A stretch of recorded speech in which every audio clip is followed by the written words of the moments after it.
Official says the shooter in the attack at the Army base was being assessed to see if he had post-traumatic stress disorder. And today, we're taking a closer look for you at how war veterans are treated here along the Gulf Coast. Fox News reporter Candace Murphy is digging deeper into all of this. She's joining us live now in the studio.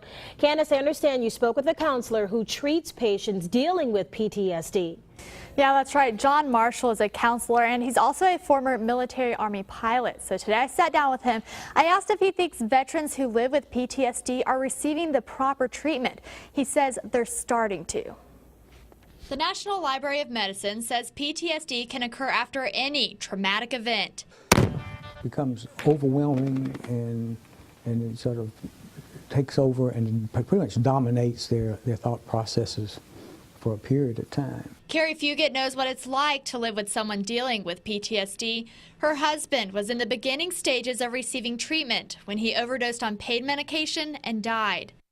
We tried to tell doctors, and I just don't feel like people didn't take us very seriously at that point. Fugit spoke with us in 2011. Now Marshall says he thinks people are becoming more aware of PTSD. Started realizing it and recognizing it, and I think the Department of Defense is really starting to treat it as a serious thing. Marshall says living with PTSD can be an everyday battle. But it's not going to go away. But many times it stays in the way, and it just can't, you've got to get it out of the way. And basically what you do is you just have them sit down and tell their story over and over and over again. Do you think that they are being treated correctly? They're starting to be. Regarding the Fort Hood shooting, Marshall says PTSD could have played a role. It's not necessarily PTSD that caused him to do it, but one of the symptoms of PTSD is overreacting.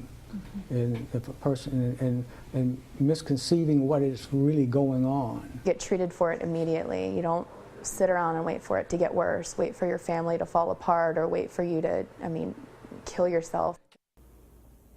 And I also spoke with Dr. Joe Law on the phone, who says about 25% of people who have served in the military suffer from PTSD. I reached out to the Veteran Affairs Hospital to track down some numbers for you about PTSD. I just got a call back about the inquiry, so when I get those numbers, it will be posted on our website, fox10tv.com.